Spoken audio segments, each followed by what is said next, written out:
The medicine that we seek, the healing that we seek, it is all inside of ourselves. We have everything we need within us. I really just want to share some realizations and some things that came up for me in these past 2 weeks in Peru.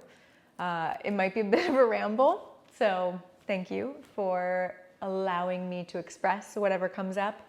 I really want this to be an open conversation, so please comment anything that resonates with you below, anything that maybe doesn't resonate. Feel free to share your opinion. That is absolutely okay. We can agree, we can disagree, but I want this to be a safe space to open up and to talk and to share.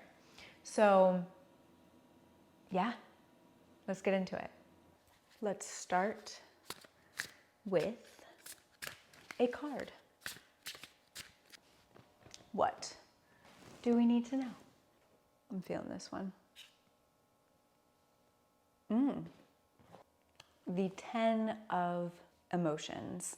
So let's see what this says. I feel like this is spot on. Okay, so the 10 of emotions.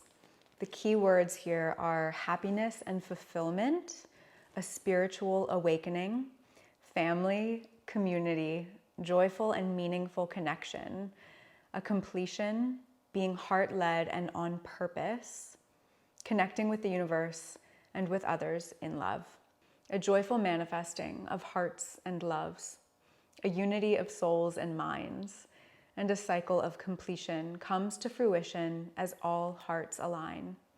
They sing and dance and step together, celebrating their one giant love and their connected feelings of joy. This type of community bliss is intoxicating, and the energy of the many is greater than the energy of the one.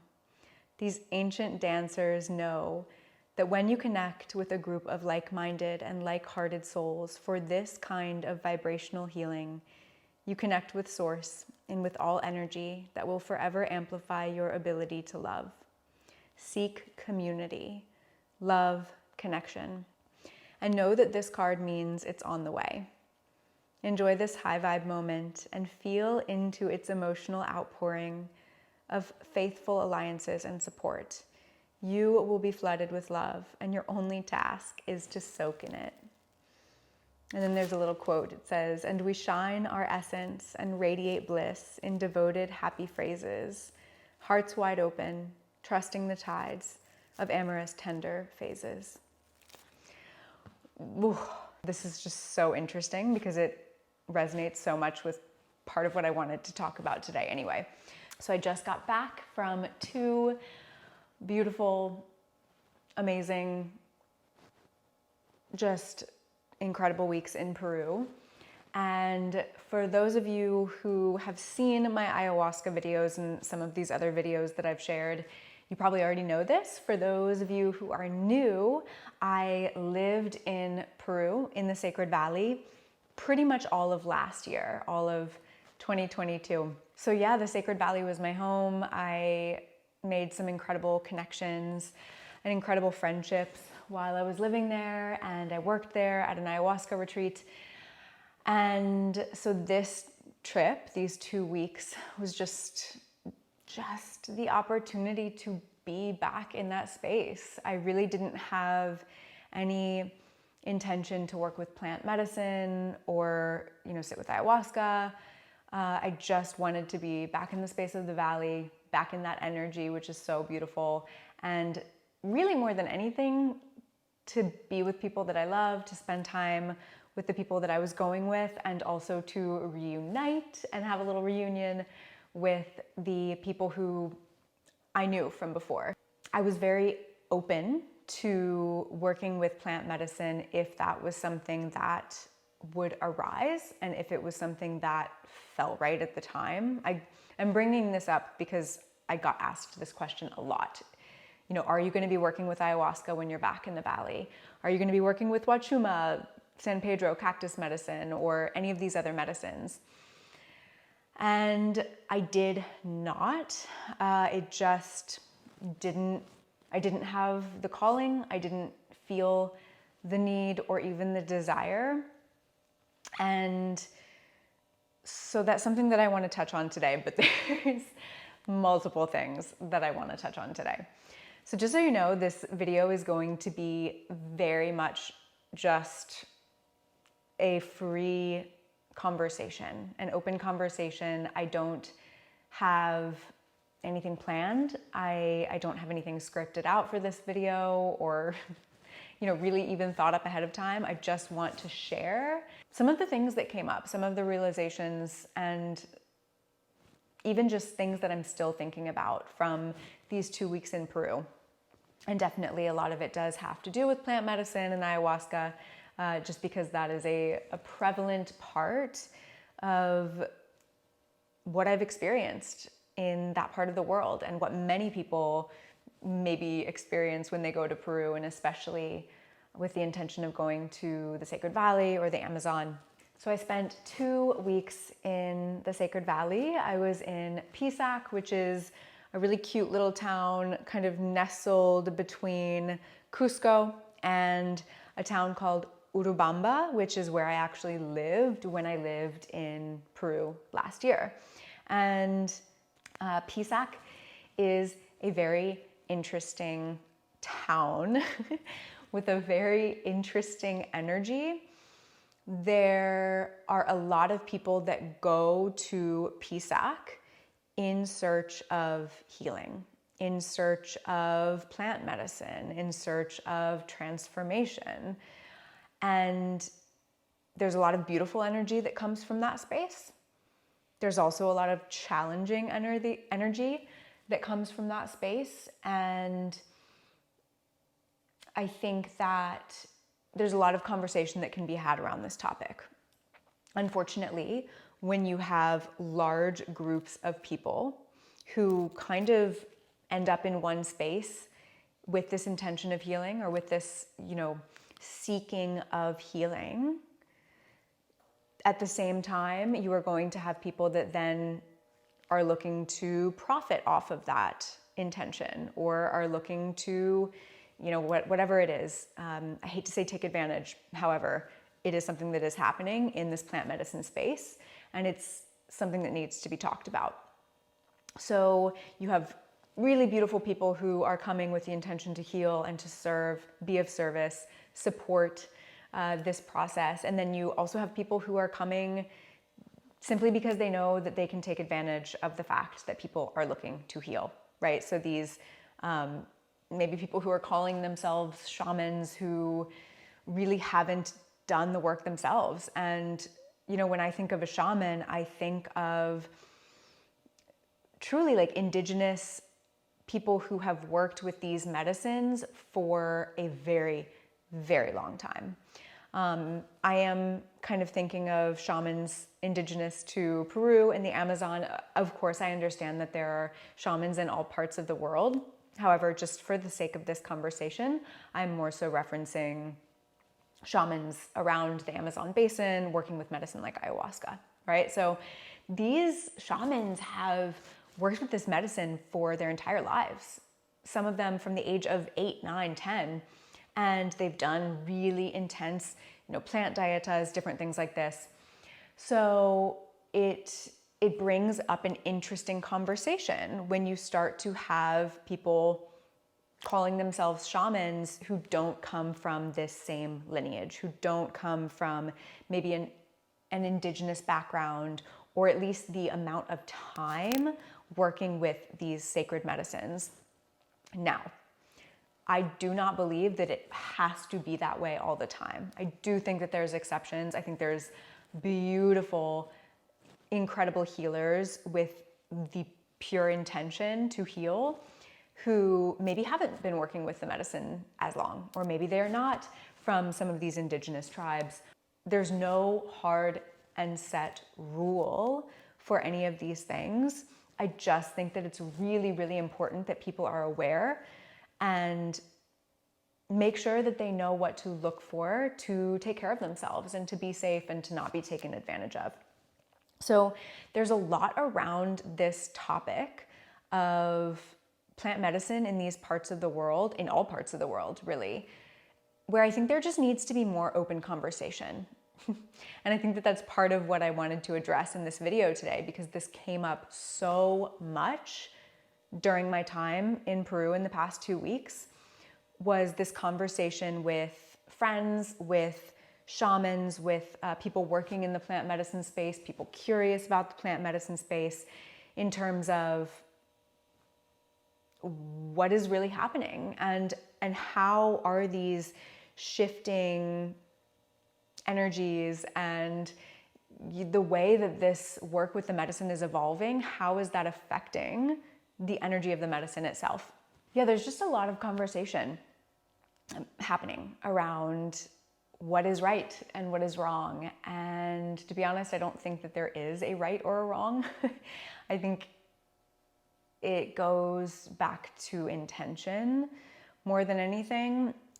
But it is really, really important that this conversation is had. And it's really important that we're able to have these open conversations without fear of judgment, without fear of saying the wrong thing or being the wrong person to talk about it. Like, it's so, so important that we can really open up and be vulnerable and have these conversations from all perspectives, in a loving and compassionate and non-judgmental way.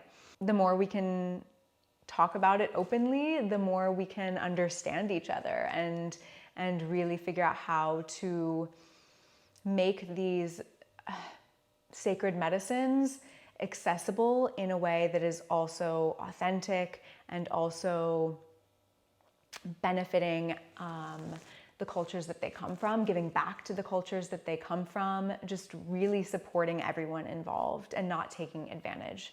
So I think that that's really important. But share your thoughts. I would be really, really interested. And my intention, one of my biggest intentions with this channel, is for it to be an open and safe space for you to share, for us to have conversation. I don't want this to just be me speaking to the camera and sharing my thoughts. I really, really want this to be a safe space for openness and conversation and sharing opinions, sharing thoughts in a non-judgmental way, in a loving way. You know, anyone who leaves a comment, I want them to know that they can do so and do so freely. So yeah, if you have thoughts on this kind of concept of plant medicines in their indigenous countries, you know, in a traditional way versus a non-traditional way, and how these types of medicines are really spreading in the world, I would love to hear your thoughts. So definitely comment that below. But that was one thing that came up very, very strongly in the 2 weeks that I was in Peru. It's something that I will continue to think about and process. So another question that came up when I was in Peru was from a new friend who wanted to know really like what the biggest thing, what the greatest gift or awareness that I have personally gained from ayahuasca has been. So as somebody who's sat in multiple ceremonies, who worked in the space, like, what is the biggest thing that I have gained from working with this plant medicine? And it's such a fascinating conversation to have, because I believe really strongly that I still don't have that answer in its fullest capacity. I think that when it, you know, years from now, decades from now even, I will be able to look back and have a different perspective on what I have received from ayahuasca, because it continues to play out. It continues to evolve. And this is a really important point for anyone who has already worked with ayahuasca, or for anyone that hasn't but intends to. It's not like a one and done thing. You don't necessarily work with ayahuasca and then just have all of the realizations, have all of the answers. You could certainly receive a lot, and I have, but I have continued to see it play out as years have gone by.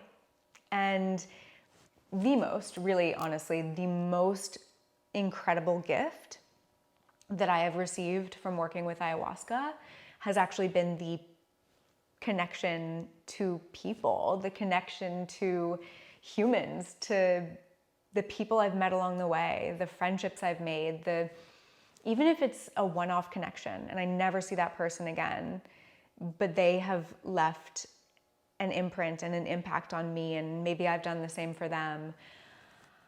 The connections that I have made because of ayahuasca, I can't put words to how impactful that has been. And it continues to amaze me. I mean, it really continues to amaze me because even just in these past 2 weeks that I was in Peru, I reconnected with a friend, and if he sees this video, he will know that I'm talking about him, so shout out to Sam.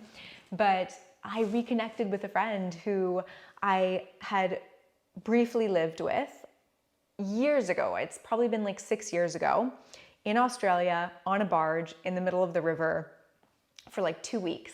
And this was during a work away. I stayed on his barge. He's amazing, amazing human. And then I left and I traveled more of Australia and, left Australia and have done so many things since. And we stayed in touch for years, but, slowly started to kind of trickle away. And there was like a little bit less conversation in the past couple years. And he reached out to me like a week ago, 2 weeks ago. And he was like, Danielle, I found your video on YouTube. Like, I was looking for information about ayahuasca and I started watching your video and I was like, maybe have I watched this girl's videos before? Like, she seems familiar. And then he put 2 and 2 together that I was the Danielle that lived on the barge in the middle of the river in Australia like 6 years ago. So not only has ayahuasca brought me new friends and new connections and family, but it has reconnected me with people who I knew in the past, and I know that I will continue to make these connections. So that, to me, the human connection, the human bonding, the community is such a huge piece. And this is kind of why I was smiling about the oracle card, talking about connection, because I really genuinely believe that connection is one of the most powerful forms of medicine. And I think that part of why so many people in our culture and in our society are experiencing depression, anxiety, sadness is because of this lack of connection, of really true, authentic, like soul family connection. And it is so deeply healing. And that is a huge, huge, huge intention that I have with this channel. And I know that it's a little baby channel right now, but I really want to find ways to create connection and create community through this space. And so that will continue to grow and evolve. One day I would love to host retreats or just like have online, even if it's like Zoom calls or like online community meetups, connections, different things like that, just spaces where we can truly connect, and speak to each other and share and have friendships and grow and evolve. Retreats in person one day would be amazing. But yeah, that's definitely a strong, strong intention for me with this channel and this space, is to create community and create connection in the most loving and authentic and safe way. So that is just another thing that I wanted to share, is that for me, I've received incredible realizations and healing and messages, of course, but the human aspect, the human connection has been the greatest gift that ayahuasca has given me, and I think will continue to do so. So for that, I am beyond grateful. Okay. The final thing that I want to touch on that came up during these last 2 weeks, and actually I should say this comes up a lot, and it's just kind of been amplified recently, is a conversation around, should I do ayahuasca? Like, this idea of, is ayahuasca for everyone? Do I need to work with ayahuasca to heal, right? This has come up a lot. There's so much to unpack in this conversation. However, I will just start by giving the most direct answer possible, and that is no. Personally, I do not believe that ayahuasca is for everyone. I actually believe quite strongly that it is definitely not for everyone, and that some people, I never want to use the word should, but I do think that there are some people that would not be best served working with the medicine of ayahuasca. And I think this is like a whole separate video. If you want me to dive into this conversation more, please let me know. But to keep it at like a very, kind of to the point and basic level, I think that it depends on a lot. However, I do think that for certain people's mental health, ayahuasca really might not serve them. And I have genuinely seen people who struggled after working with ayahuasca and who were possibly having a harder time. And I don't mean that in the sense of just initially, because many, many times the initial period of time after ayahuasca can be super challenging. And that's why integration is so important. The proper support, the proper integration, even preparation, there's so much involved. But I'm talking more like long-term mental health. And this is something that I've actually experienced myself. Again, this is like a whole other video, but I experienced a level of mental health that I had never experienced before working with ayahuasca, like a darkness. And I don't necessarily mean that in a bad way, it's just the truth. Really tapping into a darkness that I had never experienced before, that I'd never seen before. And it was really, really, really challenging, to the point where at times I did not know how I was going to get through it. And I wondered, like I really, really questioned if I had made a very, very wrong choice by working with ayahuasca. And thankfully, I have a background and previous years of experience with yoga, with meditation, with other forms of healing. And so I was able to really use some of these other practices to integrate and move through what was coming up from my experience with ayahuasca and some of these other plant medicines. That being said, I think that if I hadn't had those practices already, like as a part of my little box of tools, I really don't know what I would have done. And this is something that I don't see people talking about enough. There are so many people who come and they work with such a powerful, powerful plant medicine that shakes things loose. I mean, it can bring up a lot. And for many people, that's exactly what they need. And they're able to integrate it and they're able to heal it and they have the support. However, there are people who go back home and they don't know how to integrate it. They don't know how to have the proper support. They don't know how to deal with what's coming up, and it can make things really challenging. So that is like one side of the coin, is just that kind of aspect of mental health. And on the flip side though, I just don't think it's necessary for everyone. Like there are so many other beautiful, incredible practices that we can use to heal and to evolve and to work through what we need to work through. And I think it's important to remember that the medicine that we seek, the healing that we seek, it is all inside of ourselves. We have everything we need within us. And ayahuasca, San Pedro, Huachuma, some of these different medicines, psilocybin, like some of these medicines can be a beautiful tool. They can be a beautiful guide. They can be a beautifully impactful teacher, but we have all of that inside of ourselves as well. And so it is just a tool. It is just a guide. And that doesn't mean that it's necessary. And it certainly doesn't mean that we need it. It can be a great way to dive deep into some understandings and then from there integrate with other practices. But I just want to be really clear. And again, this is just my personal opinion, of course. People will have different opinions, but I do not think ayahuasca is for everyone. I do not think everyone needs ayahuasca. But it can be a beautiful, beautiful tool, a beautiful medicine, a beautiful teacher. She can be a profound teacher. And alongside this question, I was kind of asked, well, what other practices can be that powerful? And there's kind of two parts to this question. The first one, I would say it's not always about how powerful something is. Ayahuasca can be really intense. It can go so deep, and that doesn't mean it's better than something else.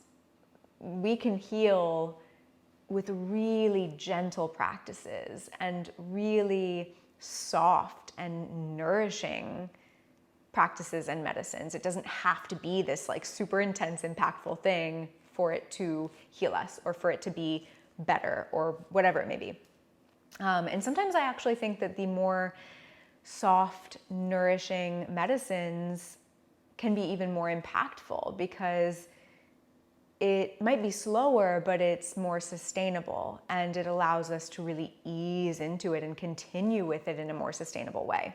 So practices like meditation, like breath work, like sound healing, like using your own sound, your own voice to heal. And this is something that I intend to dive into even more with this channel, is some of these practices, these like soft, nourishing practices where we are truly using our own selves and our own medicine, and we don't need to look outside of ourselves, right? So the meditation, the breath is so powerful. Our voice, your voice is so powerful. I mean, your voice is truly the most powerful instrument in the world. And there is no other voice like your voice. If you have any questions on some of these things, please, please, please let me know in the comments below. Like, what would you like to know more about? Do you want to know more about breath work, sound healing, using your voice, vocal expression for healing? Yoga, some of these different practices. Do you have other questions about plant medicine based on this conversation we've had today? Like, please let me know. I would love to open up this conversation and just dive into it even more. Ask away. All the questions, feel free to leave them in the comments below, whether it's about traveling, Peru, plant medicine, other forms of healing. I think that this channel is going to definitely go through a little bit of a shift in what I'm sharing, but like I said, my most honest intention is just that it is a space to deeply connect and be real and authentic and safe for you and for all of us to connect together. Thank you. Thank you for holding space. Thank you for listening. If you have watched all the way until the end of this video, I appreciate you so much, and I'm so incredibly grateful for you and grateful for our ability to connect in this lifetime. So thank you for watching. And until next time, I will see you in the next video.